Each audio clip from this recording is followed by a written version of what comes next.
And the most common question we get as musicians is, "Oh, what else do you do?"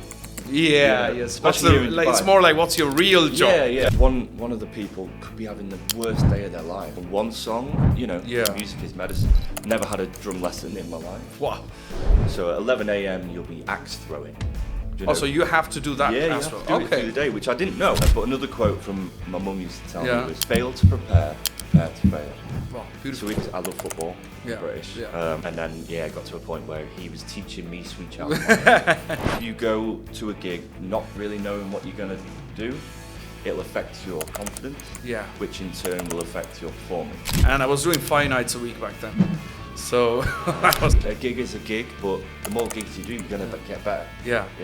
Do the best job in the world. Wow, man. Yeah. That's beautiful. That's beautiful.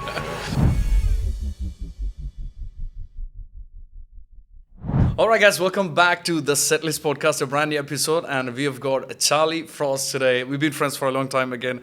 Most of our guests are my friends, so it's really easy. It's more as a chill talk. So let's have Charlie. Welcome to the show, man. Thanks for having me. We've been talking about this since last March. Yeah, I think long time. Yeah. So finally, good to have you, man. Finally, the whole schedules, everything worked out. The time is now. Yeah, time's now. So to start with, let's see. How would you describe yourself as a musician? Like, who is Charlie?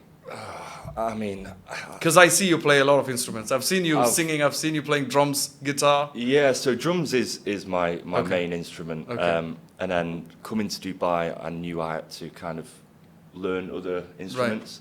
Right. I mean, it's only bass and guitar, really. Fully self-taught. And all the instruments? All instruments. Okay. Yeah. Never had a drum lesson in my life. Wow. Just had a lot of time on my hands. Yeah. It's like, you know what? I like drums. Yeah. It's usually the loudest instrument in a band. Right.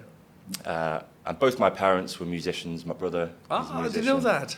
So I couldn't get away from it. Right. It was music, or I wanted to be a footballer, but there was one problem. I wasn't very good. Okay. I wanted to be James Bond at one point, but don't we all? Okay. I wanted to be a wrestler. But no, music is kind of, I find it easy. You grew up with music basically everywhere, man. Okay. Like my dad's very much into Beach Boys, Beatles, that old stuff. Right. And then my mum was, ABBA, Bananarama. Okay. You know Bananarama? Yeah. So more entertainment, Right. So what was your parents like? Were they singers or they play instruments? Yeah. So my dad was in a band. Okay. And he was looking for a female singer. Okay. And hired my mother, and then they fell in love. Yeah. Beautiful. Not straight away, but Okay. very similar to me and my partner. Right. She needed a drummer. Yeah. I came in. Yeah. Wow, beautiful. History. Beautiful. Yeah. So your father also was a singer. Father singer, mom singer as well. Yeah. So my dad, he plays guitar, bass, piano. Wow. He currently lives in Thailand. I say currently, he's been there for like 17 years. In Thailand? Yeah, in the jungle, man. Wow. Yeah. So he's got I was there like last in April. Nice. Does he play there or? I used to when he lived in Pattaya. He played in a bar just for extra money, Yeah. And then when he got to maybe 70 or something, invested in a house, moved up north to Pinsanalok, which is in the jungle. And he probably picks up a guitar every day and just noodles around. Yeah, that's a beautiful life. Yeah. And then my mum, she passed away when I was 22. Oh, okay, sorry. It took me a few years to kind of get over that, but I'm sure we'll all see her again at one point. Yes. And you said you have a brother as well. Yeah, my brother and he plays Ollie, here in Dubai. Yeah, we kind of came over here 10 years now. Okay. At the same you time. both okay? Together. Yeah, we came at the same time. We didn't start playing music right away, but we kind of met people that were in the industry, right. And maybe a year we were working for one of my brother's friends for his company, food delivery service, and then just started gigging. When was your first paid gig in Dubai? First paid gig, I think it was at the stables. Okay. On Sheikh Zayed Road. I was there for 2 years doing a contract. When was that? 2016. Okay. 17. Wow. Yeah, I was there for 2 years. Residency work, 5 nights a week, that kind of thing.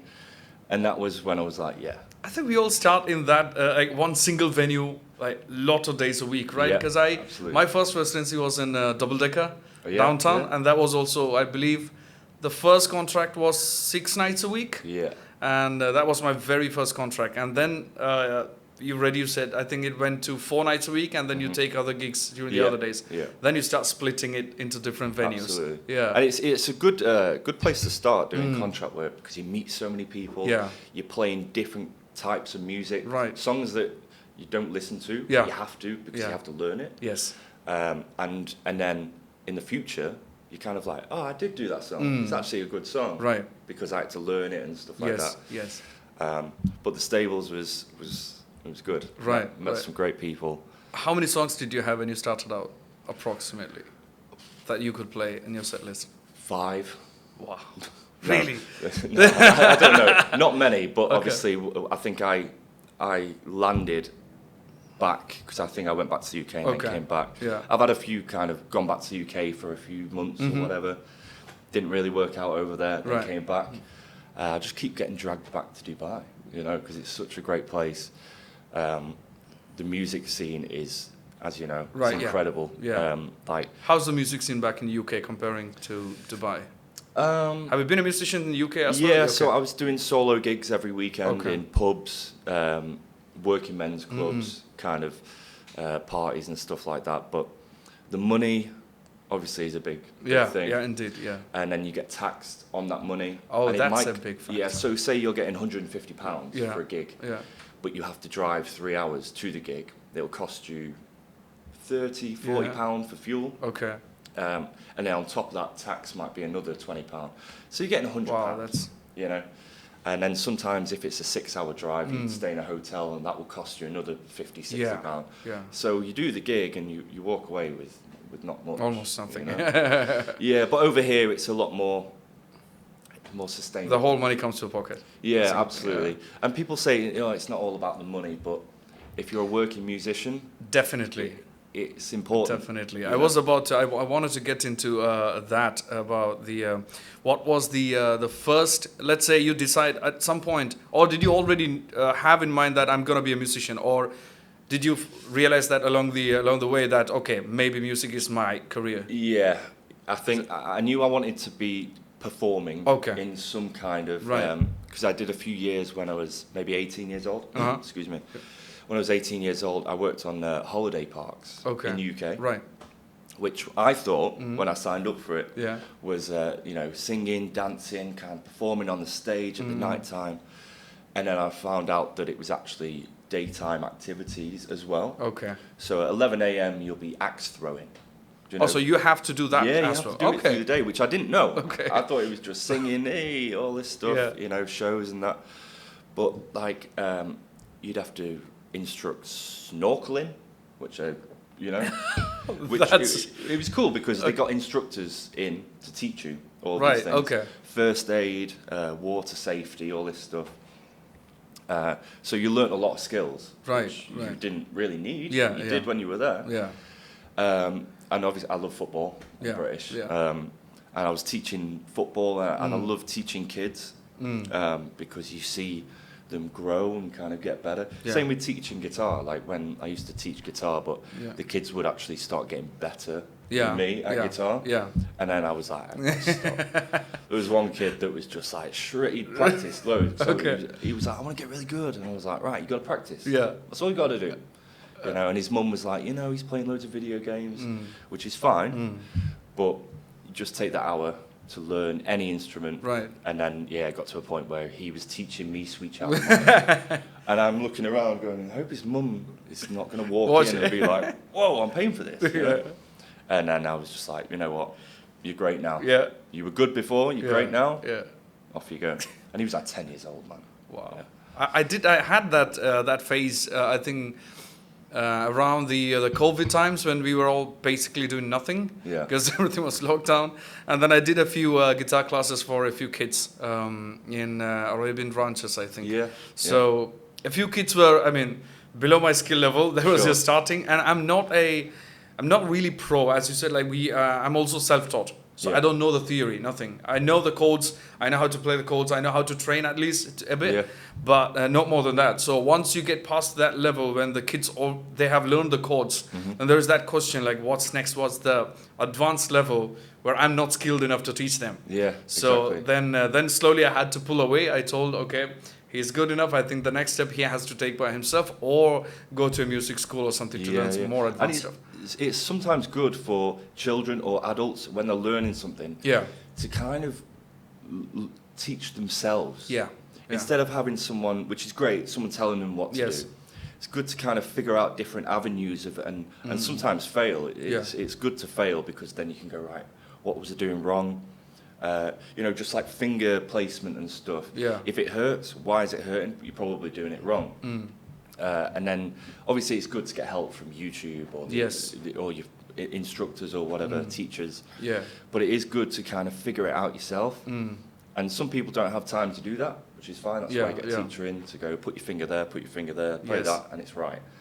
But to figure it out yourself is, I wouldn't say a better way to go, but it's got more freedom to fail.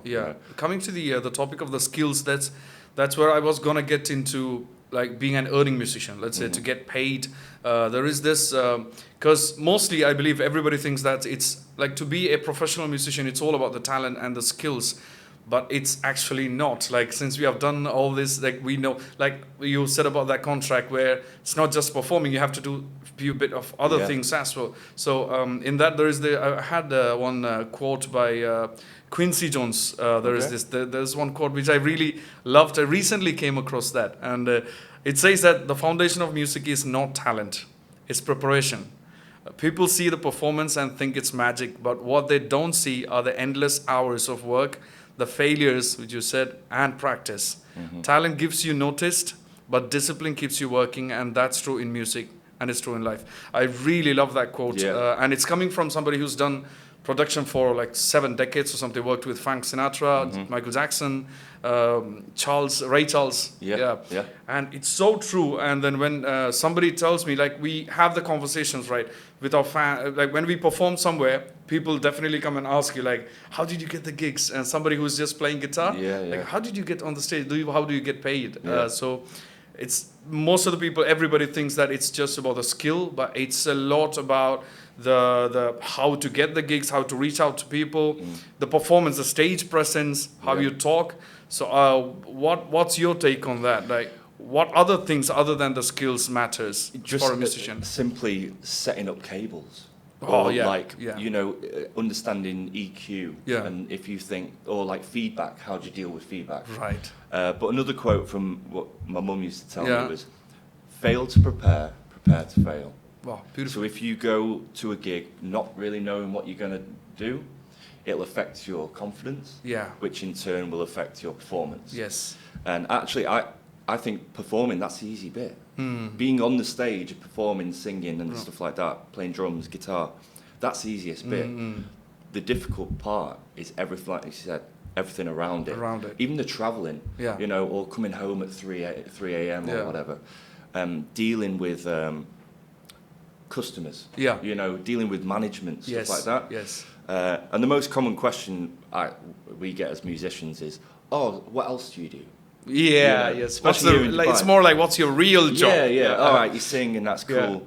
But what else do you do? What do you do normally? And we're going, nothing really. I clean my drums, I clean my guitar. This is my career. This is what we do. And then they kind of go, that's really cool, And as long as you work hard, you know the right people. And every gig, you treat it as it's the biggest gig in the world. Because it only takes that one, I wouldn't say bad performance, but that performance where you go, I don't want to do this, and you kind of slump down. You don't know who's in the audience. If there's 5 people, there could be one agent looking for a trio, a band, a soloist, looking for someone like you. If you think, this is just a gig, get on with it, blah, blah, blah, do it, they're not going to hire you, True. And you don't know who's filming either. Cameras are everywhere these days. True. And, that gets public, and then agents see it, they ain't going to want to hire you. And they ain't going to tell you, they just won't hire you.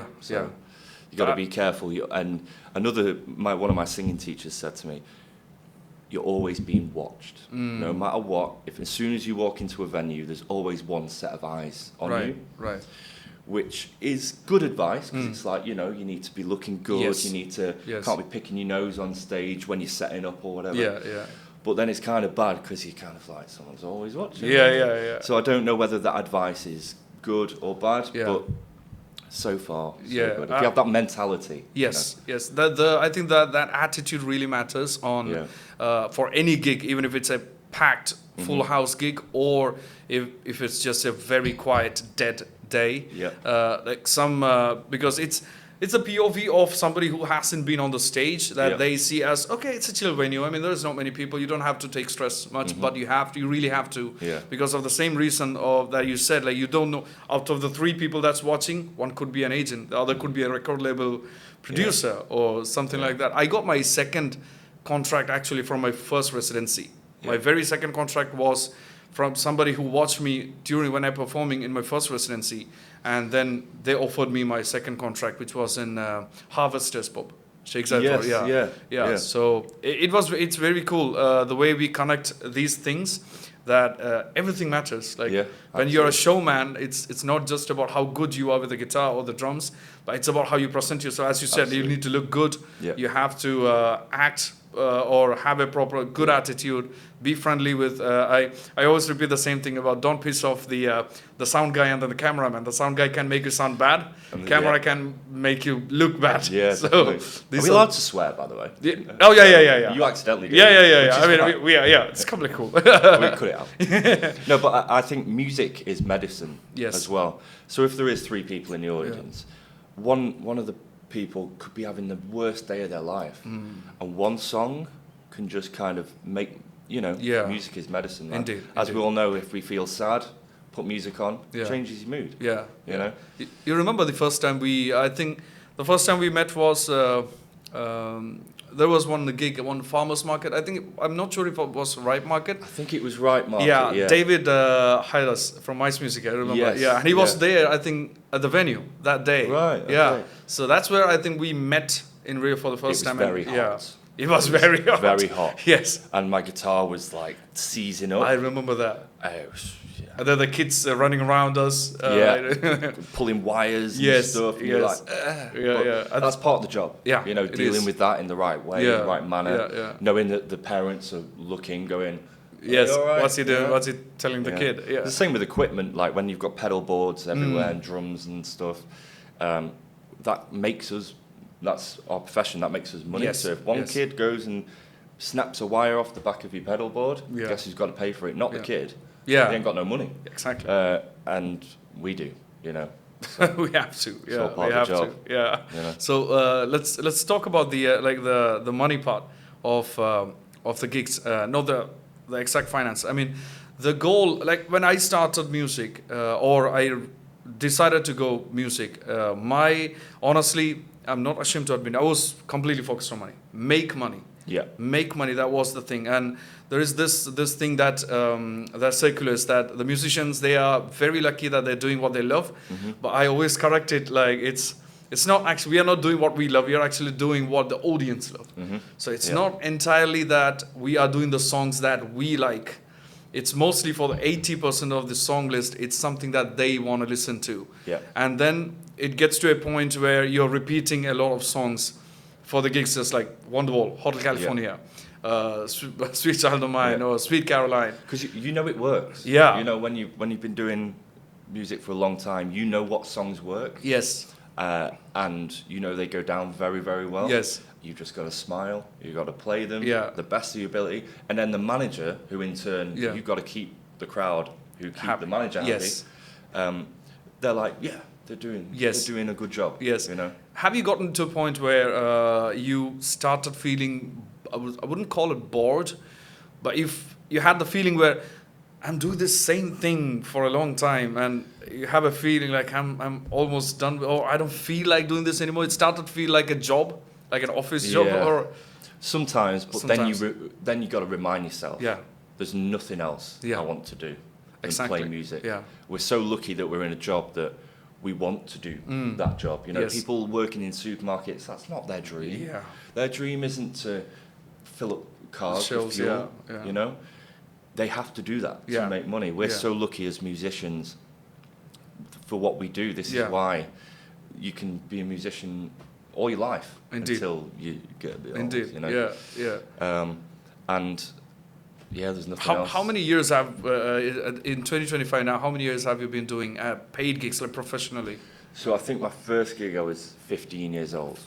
Wow. So how old am I now? A long time. Okay. We're not gonna. A long time, and I can remember doing my first gig. It was on New Year's Eve. Oh, your first gig was in that's the a UK. tough gig. It is. I was with my dad with these speakers, and I think I got £350. Okay. Which now is not good, but back then, and it was a wad of money like this. And that's when I knew, after my first gig, it's like, I like this. But the first gig as a New Year's Eve gig, that's tough. Yeah, it was big. It was in a pub. The Prince Charles, oh my God, like really? that. A little pub in Macclesfield, from where I'm from, in England. And I can't really remember it, but I know it was all right because they paid me. But I was 15 years old, and from then, wow, man. Like, about the pay, I think I also got my first pay was one thing that I really want everybody to know, that it's the good things about having networks, or to getting to know people who has done this for quite some time, is what helped me know the market prices initially. Because my first contract I did was through an agency that kind of fucked me up, I would say, which I got to know later on. And my pay was 350 dirhams a gig. That was for So 350 dirhams a gig, and you know what the pay is now, like per gig. So that's way less. But back then, when I was somebody who's new, for me it was more like I'm sitting at home and singing anyways. And I'm doing it for free, doing nothing. So, and I'm getting 350 paid for that. Okay, that's not bad. Like that's per day. So, and then I met, I think, Khalil, Dubai Music. Khalil Barazi, So Khalil's the one who told me, like, what the hell are you doing? So and that was for 3 45-minute sets. Yes, like standard, yes. You know? And I was doing 5 nights a week back then. So I was, and also as a newbie. And my body is not used to performing 3 hours for 5 nights a week. It was exhausting. And then soon after the first 3 months of the contract ended, Khalil was like, you're not renewing the contract, just talk to them, this is not going to happen. And then there is one thing that he said. So my argument was, I'm a newbie. I'm a very new artist. I'm just getting used to the whole thing. My song list was shit. Basically, it was bad. It was all sad songs. It was not entertaining songs. Usually the same chords as well. Similar with a capo on maybe. Mix it up a little bit. So my argument for Khalil was that, like, I'm still a new, like, it's more like a stipend for me. So, but there was something that he told me, like, you go to the same restaurant, tell them you're coming there for the first time, you want to try out their food. If you like it, you're gonna pay them next time you eat it. But you're not gonna pay them for are they gonna say okay? I said no way. No. The same goes for us. Like you have to treat this as a business. As I say, it's not just about passion, or it's not just about because you love music. You can do it at your home or open mics. But when you do this as a way of living, you need to negotiate. You need you've got to know your worth. You know, you gig in for 350 dirhams. That's how much you think. Because that's how much you think you deserve that night. No, man. Like, that's... But the same time, I was, just to compare a different kind of agents, we talked about David. So David, this agent actually offered, this was what he was paying me. The same, because I was new. I knew that. And everybody knew that. I'm just a new guy, whoever knew me. So I was doing the double-decker. And then David, I don't know if the venue reached out to his agency or he reached out to them. So to pitch for more artists there. So, but the good thing, and I was really admiring him for doing that, because he texted me on WhatsApp. He asked me, are you planning to renew your contract? So I said, I want to renew the contract. So then he told me, okay, they were going to ask me for more options for artists. But if you're planning to renew it, then I'm not going to step on your toes. I'm not submitting my proposal, which was mind-blowing for me because it was an easy contract for him to get because of the lineup of artists that he has, who has a lot of experience compared to me, who is a newbie. Just starting out. But he didn't do that. Right. He didn't do that. He didn't submit the quote. He told me, if you're planning to renew it, I'm not submitting it. I don't want to step on your toes, which was really something that opened my eye. So I was looking at these two sides. There's one agent who, because I'm new and I don't know the rates, this is what he's willing to pay me. Yeah. And then there's another agent who has better artists, who know I'm new, who know it's 100% sure he can get this contract. He chose not to. So the way the whole ethics work in the thing, and then how the last, and I saw the other agency didn't do well in the long run, but David's still in the doing stuff. Still doing it. I think the ethics. Let's talk about the same thing when it comes to the artist, in between artists. How do you see when, let's say, you are performing in a venue, somebody else is pitching at the venue?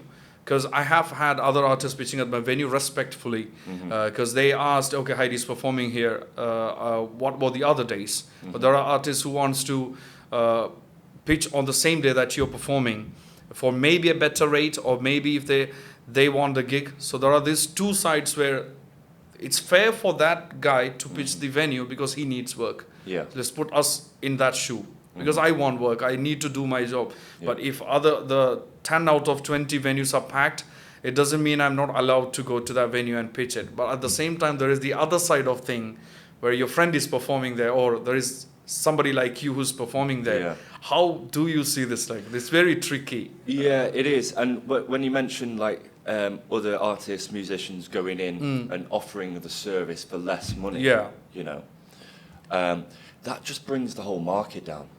You know, and I like pre-COVID, maybe 5-6 years ago, the standard rate was 1,500 dirhams, and now I've heard of musicians doing gigs for 800, 700, and venues are like, oh, okay, we can get a guitarist who sings the same songs for the same amount of time by 800 dirhams. Brilliant. So why should they spend more? Let's get them. You know. And then, like I say, they will do the job, fine. Right. And then there's people like us, you know, that kind of expect a certain amount, pushing 1.5, and venues are like, sorry, we've got this kid that's doing it for half the amount. The market gets ruined. It does, and I think what we need to do as musicians in the UAE collectively is absolutely. All come together and say we do not gig for less than 1,000. Yeah. If we all do that together, then I think it will change. Yeah. I think this thing happened more during the COVID times when everybody turned desperate. People were desperate for gigs and they were taking it, especially just after COVID when things were opening up and stuff. Yeah. So the same question was, I mean, we all get this question, like, how much should I, for the new artist who is coming up onto the industry, I have had a couple of them text me, like, how much, I got an inquiry for this, how much do I charge? Because they are in the same position as me in 2017 or 2018. They don't know what they should be charging. So I always tell them nothing below 1K or 1.2, whatever you're comfortable with, but nothing below 1,000. Even if you're new, nothing below 1,000. Yeah. So that's why I keep telling. And then I believe there was the same discussion also after the COVID. Most of the musicians, which I know also, they were also telling the same thing. Like, we all should come together, set a base pay, and nobody's working below that. Yeah. And then, especially for regular resident gigs. But stuff like corporate events, especially around Christmas time, stuff like that. I think you need to think high. Yes. You need to go high and not too low. Yeah. You know. Yeah. Because these corporate events, if they're selling tickets, and you can find out how much the tickets are going for, how many people are going to be there, and kind of work it out. Right. Because listen, if companies want to spend, they want the best. Yeah. And some companies, they will just go, how much? Yeah, cool, done. True. But if you go in cheap, they're going to expect cheap. Yeah. You know, they're going to go, oh, these guys are just doing it for fun. For fun. Yeah. And what I've recently learned is you can turn gigs down. If there's a gig And it's obviously the agent or whoever is saying, yeah, it's a great venue. It's, you know, all this. Exposure. Yeah, that's it. You know, but the fee is not very good. But it's a gig. You know. Yeah. You can say no to gigs. Yeah. You know, especially if it's a Friday, Saturday night. You know, you can say no. Yeah. You know, something else will come along instead of just going, oh, a gig's a gig. Yes. I got told recently that you should really do midweek gigs. Okay. Yeah. Okay. You know, and you can take slightly less if it's a Tuesday night or Wednesday night. Right. Because what else are we doing on a Tuesday night? We're either going out spending that money. Yes. Or sitting at home not making any. True. So if the midweek gigs, and I would tell this to someone who's just starting out as well, you know, and it's paid rehearsal. You know, a gig is a gig, but the more gigs you do, you're going to get better. Yeah. You know, and a lot of the quieter gigs, not quieter gigs, but the ones where you're just kind of in the background, ambience, you can learn new songs ready for the weekend. Yes. To do in front of a big crowd. Yeah, I usually try to take this approach when we add new songs to a set list. Yeah. So that's what I do, because when I try out those songs during the midweek gigs, and then once I'm really sure that this is good, I can do it really good, then I move that to the weekend gigs, to the Friday night, Saturday nights. And where would you rather do it? On stage, getting paid to do it, or at home? Well, you're not really going to give it. You know, you got to do a verse and a chorus and then be like, yeah, cool. Yeah. And then you forget about in the middle eight when the chords changed. And then you get to Saturday night and And also you do very perfect, as perfect as you can at home. Yeah. You go to the home and you mess it up. And it's different. You know, like learning songs or finding the key for a song. You'll sing it at home. And you'll be like, oh, great. Yeah. And then you'll get on stage to the song and it's either too low or it's too high. Yes. And you're like, it's different. Yeah. Because you got to go all out, you know. But I've got a little secret. Okay. I'm gonna tell you and everyone. Oh yes, bring it on. I forgot about the cameras. Yeah. I don't practice. I was about to get into that. Like, how long do you practice? Because I feel so guilty. I don't. Okay. I should. I know I should. Yeah.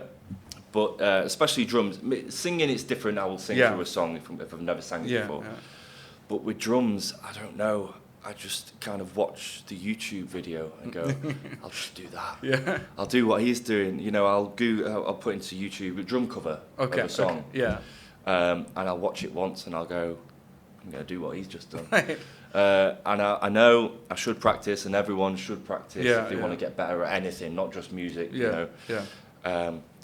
But it's very rare that I would set my drum kit up in my apartment and practice. Like I said, I know I should. Yeah. But because in a way, it's disrespectful to your other bandmates. You know, like my guitarist would practice at home. Yes. And if he's willing to put in the time, so should I. Yes. And it's, you know, when you're on stage in front of paying customers, that shouldn't be the rehearsal. Yeah, that shouldn't be the practice. That you should be ready to go. Sometimes I am, sometimes I'm not. Yeah. But. Sorry. The practice is something that I think once you cross a couple of years, and then the practice hours just go down. Like you feel like, okay, I've been doing that for 100 times now, same song. It might be different guitar and drums, because drums, there's no notes. Yeah. You know, and it's usually the same thing. Different sections and whatnot. But I have seen the drummers tune the drums. There is a certain tuning. Okay. But there's one solution to remove all tuning: buy an electric drum kit. Honestly, there's pros and cons to electric and acoustic. With electric, it's not the same feel. You know, a lot of the tactic. Yeah, a lot of velocity.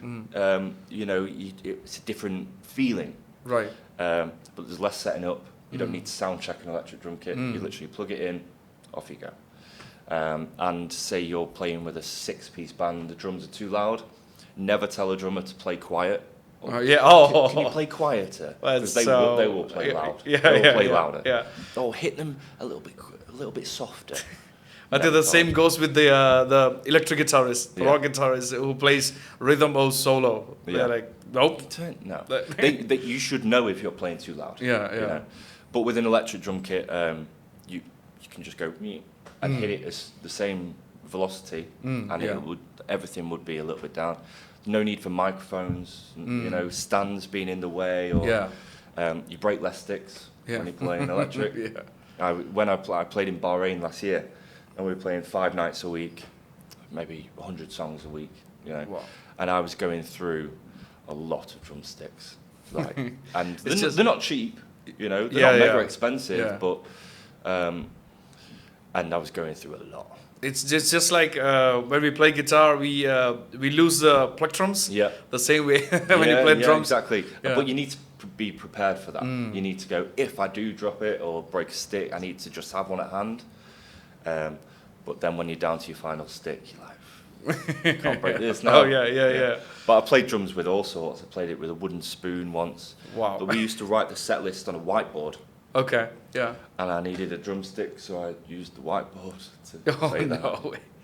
Damn, that's some creative stuff. Improvise, yeah. That's true. What are we playing next? I don't know. The spoon? yeah. Anything. Wow. Then I wanted to get back to the point that we were talking about, like playing at home, and then once you get onto the stage, getting used to the sound, because that's something that I think because we have there was one concert, the Coldplay's concert in India, and then there was one female artist, I can't remember her name. So she was opening for the Coldplay concert. Okay. So she was very viral as in on the social media. Yep. She did a few songs for the movies and stuff, and then I believe she has her own songs as well. And people are gonna call up me, I'm an idiot. I don't know who she is. We'll put a name on the bottom. Yeah. So, but she's very famous back in India. Right. So, but she opened for Coldplay. She messed up. I wouldn't call that a bad thing, but yeah, we all mess up. But that's a Coldplay concert, and in India it's big. Like people love Coldplay. In what way messed up? Did she? She was singing off the key. Okay. And that to I don't know how many thousand people. That was. Oh no, wait, 100,000. That was, I believe, almost 100,000. But that was the biggest stadium in India or something like that. Right. But it was huge. It was historical. The whole historical. song was out of key? Or most part of the song, because... Must have been a sound Probably, issue. yeah. And I believe, because even she was nervous, and she told that live as well. Like, I know I made a few mistakes, something like that along those lines. But yeah, I think that's something, because if that the experience on the stage is necessary, that I feel like if you're really good at home, that doesn't necessarily mean you can perform the same way on the stage. So that's where I believe the open mics, the free stages, and also the free gigs, that helps. Because initially my strategy, I believe I've told in one of the episodes, where 2017 to 2018, I did almost anything I can get. Free gigs, low paid gigs, anything that I can get. And then once, I don't know if it was 2018 or 2019, once the season ended during Ramadan and the Ramadan break came, then after that I decided no more free gigs. But until then I used that time to develop my skills and also get used to the stage mainly.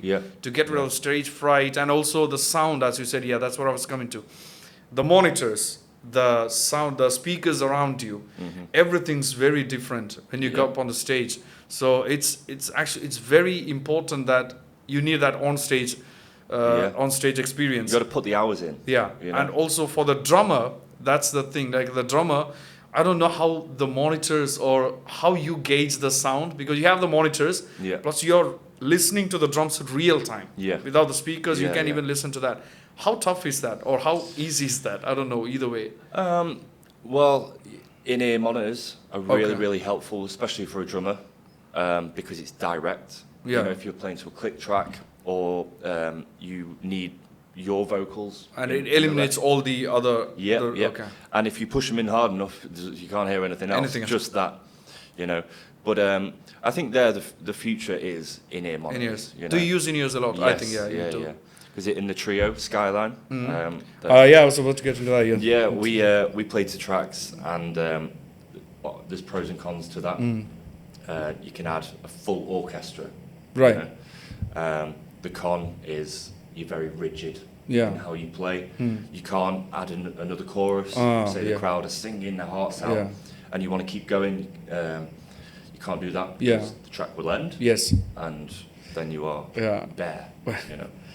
So you always vouch for it, because I never got used to in-ears. I tried a couple of times. I believe it was the fitting, because it didn't fit well, maybe because I didn't feel the bass much in the in-ears. It was too sharp, it was too trebly, if that's a word. Yeah. Well, I mean, do you need bass in your in-ears?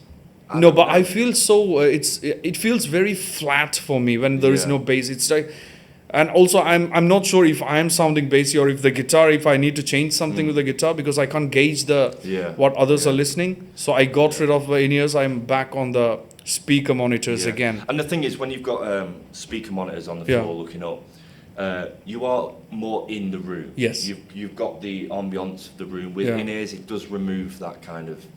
I never know if they're clapping or not because obviously the stage lights. Oh yeah. And because I'm so in, I'm sorting the track out and I've got it. I don't know if the crowd are clapping or cheering or singing along. Yeah, you are not able to gauge it. Exactly. But when you've got a speaker on the floor looking up, you can hear everything. Right, that's true. Pros and cons to everything in life. Really. Always. Yeah. So I would ask you, so let's say somebody who's starting out and they want to be a professional musician, do that. They want to earn a living out of the musician.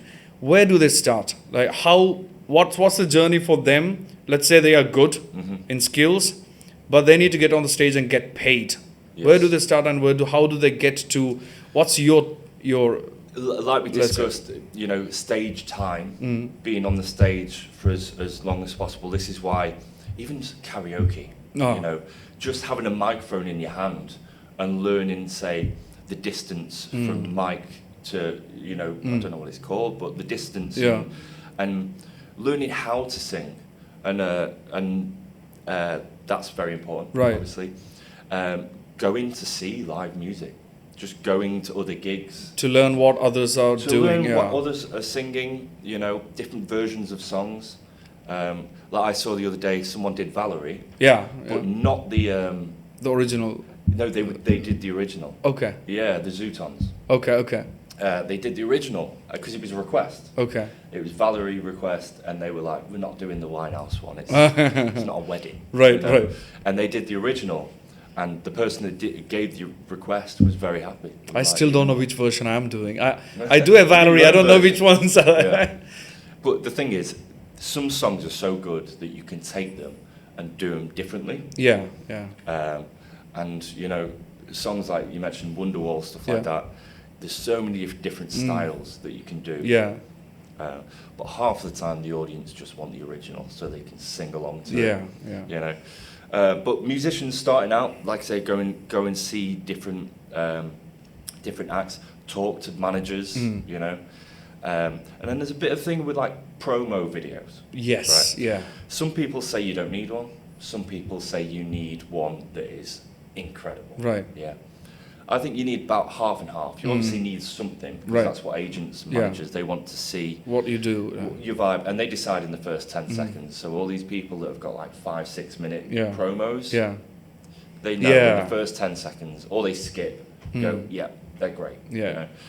But it doesn't need to be a professional promo. It depends who you're sending it out to. That's where I always had this thought, because my promo is from 2020, and that's not even professional. I just stitched up a few of my performances, and then these days, since last year, I've been thinking I need to get a really good professionally shot promo. Yeah. But at the same time, the thought of what do the agencies do really want to see of me in a studio with the setup which is prepared, or me in a really real life setting performing somewhere. So I believe what you said. It's not about the professionally shot one. They want to see what you really are in a crowd. Yeah, absolutely. Yeah. And if it's a gig that in a pub singing to people, they want to see a video of you singing in a pub. Yeah.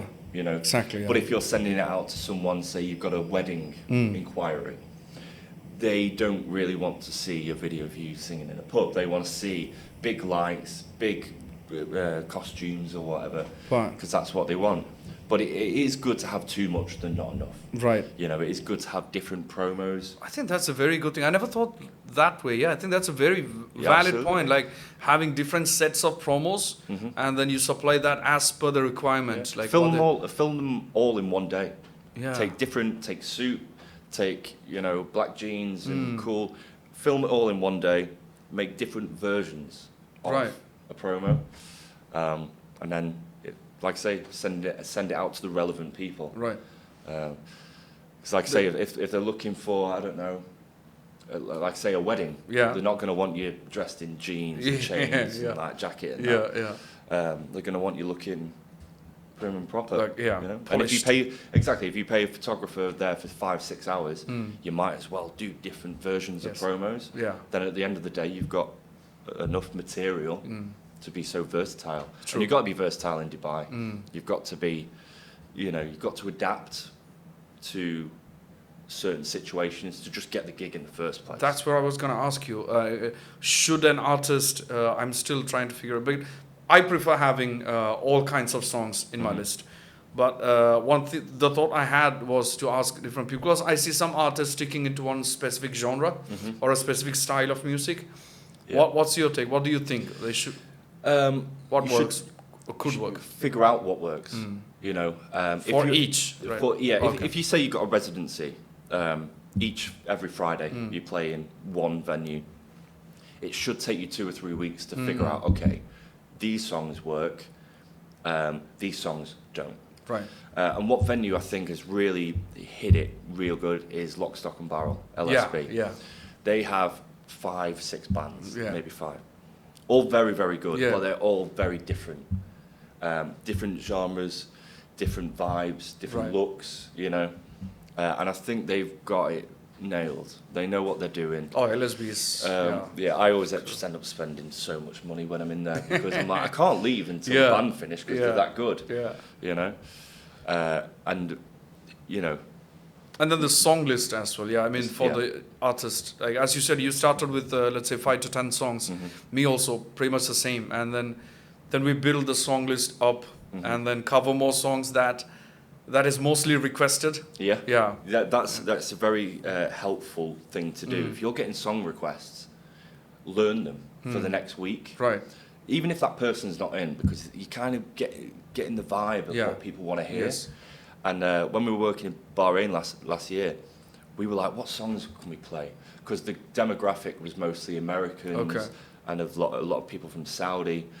So we couldn't play much British songs, which is what we wanted to play. But we were just listening, getting these requests in, saying we don't know it, but come back next week, we'll play it.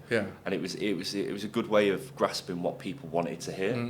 And for someone like I love heavy metal, I love heavy stuff. Yes.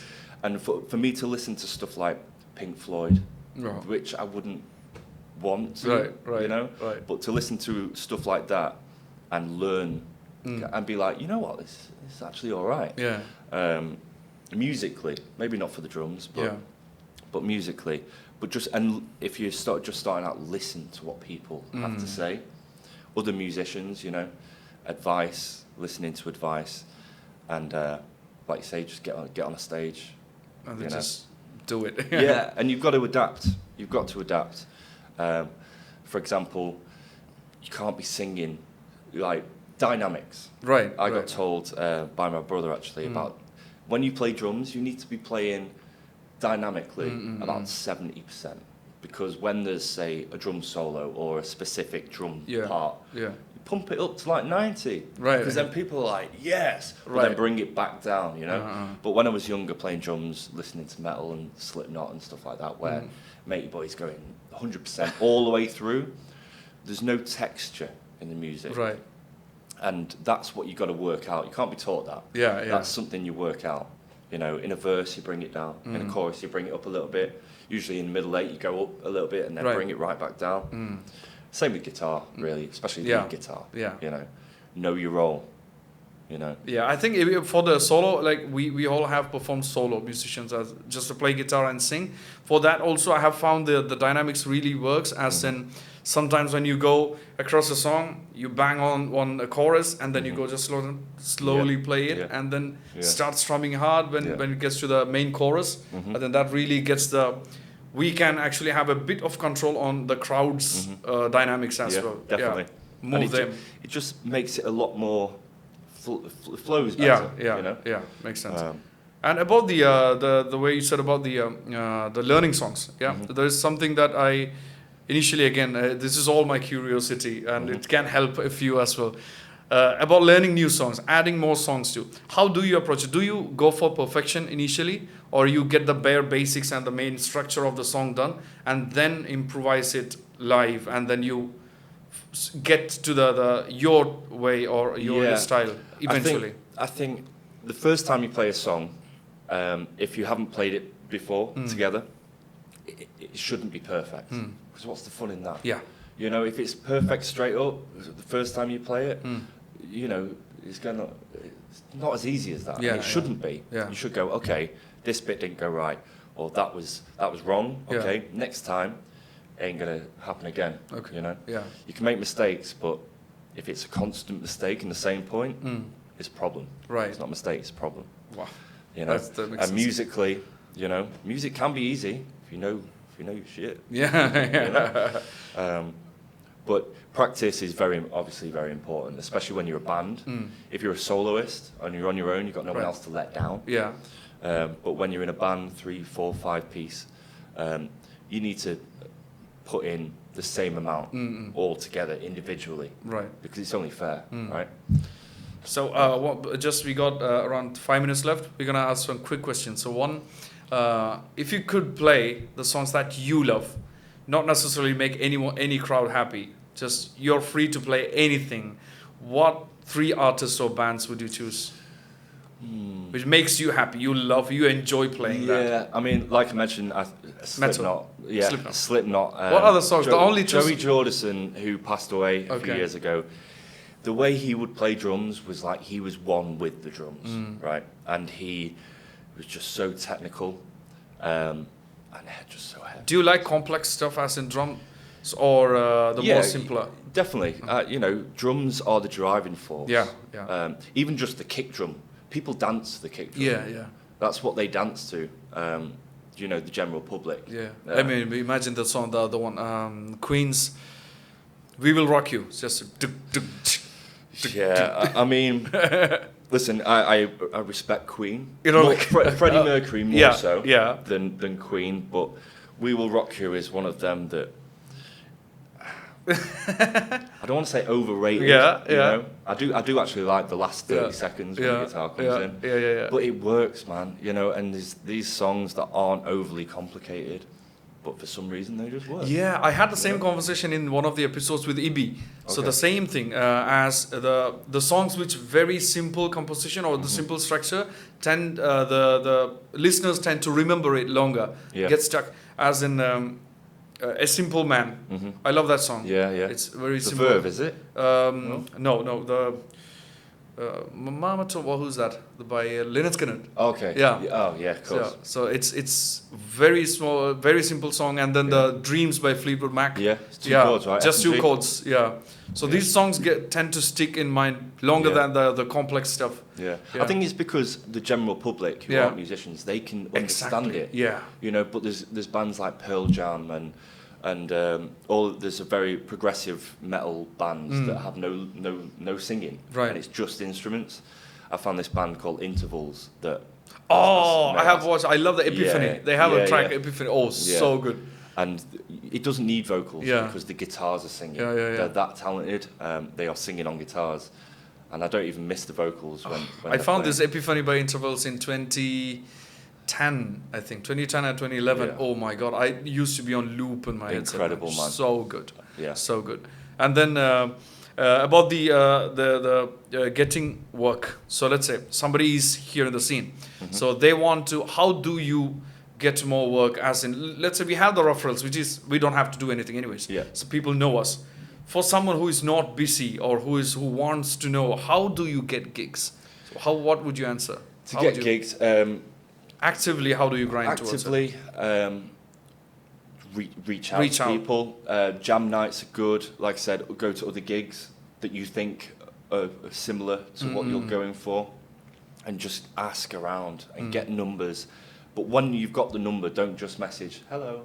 You know, have a predetermined, not an invitation, but this is me. Okay, a pitch. A pitch, absolutely. And make sure it's spelling is good. Yeah. You know, you can use AI, Grammarly, stuff like that. And just be prepared be prepared. Yeah, you know? yeah. So that's a song from Lion King, isn't it? Yeah. I think so. Yeah. Never seen it. Yeah. So one final question before you wrap up. You've been doing how many years? You've been doing for a long time. Okay. Yeah. Where do you see yourself in 10 years? For me, I'm not sure if I'll still want to do gigs when I'm 45 or 50. Sure. So, but it differs from people to people. Mm-hmm. What's your plan long term? As let's say you are 40 or 50 years old. Yeah, I'd still want to be gigging. Okay. Like even just one a week. Right. Just to kind of keep. Of course. Keep the juices flowing. Yeah.